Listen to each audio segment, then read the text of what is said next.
നിങ്ങളുടെ വീട്ടിലോ സ്ഥാപനത്തിലോ മികച്ച എയർ സർക്കുലേഷൻ നൽകാൻ കഴിവുള്ള ഒരു ഹെവി ഡ്യൂട്ടി വാൾ ഫാൻ ആണ് ഇന്ന് പരിചയപ്പെടുത്തുന്നത്.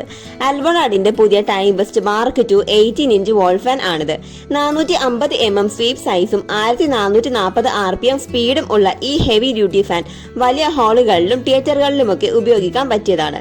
ഇതിന്റെ ബിൽഡ് ക്വാളിറ്റി പറയുകയാണെങ്കിൽ പല മോഡലുകളിലും അലുമിനിയം ഡൈ കാസ്റ്റിംഗ് ബ്ലേഡുകളോട് കൂടിയ പൗഡർ കോട്ടഡ് ഗാർഡാണ് വരുന്നത്. നല്ല എയർ ത്രോയും നൽകുന്നു. ചില മോഡലുകളിൽ 22 ഡിഗ്രി മുതൽ 45 ഡിഗ്രി വരെ വെർട്ടിക്കൽ അഡ്ജസ്റ്റ്മെന്റ് ചെയ്യാനുള്ള സൗകര്യവുമുണ്ട്. പെട്ടെന്നുള്ള വോൾട്ടേജ് വ്യതിയാനങ്ങളിൽ നിന്നും അധിക പരിരക്ഷയ്ക്കായി തെർമൽ ഓവർലോഡ് പ്രൊട്ടക്ടറും ഇതിൽ സജ്ജീകരിച്ചിട്ടുണ്ട്. വേഗത ക്രമീകരിക്കുന്നതിന് 3 സ്പീഡ് സെറ്റിംഗ്സും ഉണ്ട്. ഇതിന്റെ ബ്ലാക്ക് ഫിനിഷ് കാണാൻ നല്ല ഭംഗിയുമാണ്. ഈ ഫാനിന്റെ MRP വരുന്നത് 6950 രൂപയാണ്. ഞങ്ങൾ ഈ ഫാൻ പർച്ചേസ് ചെയ്തത് എറണാകുളം ജൂ സ്ട്രീറ്റിലെ ലുക്ക് ലൈറ്റ് എന്ന കടയിൽ നിന്നും 5300 രൂപക്കാണ്. എന്നത്തെയും പോലെ ഈ വീഡിയോ നിങ്ങൾക്ക് ഇഷ്ടമായെന്ന് വിചാരിക്കുന്നു. ഇഷ്ടമായെങ്കിൽ ലൈക്ക് ചെയ്യുക. ഞങ്ങളുടെ ചാനൽ കൂടി സബ്സ്ക്രൈബ് ചെയ്ത് ബെൽ ബട്ടൺ എനേബിൾ ചെയ്യുക. താങ്ക്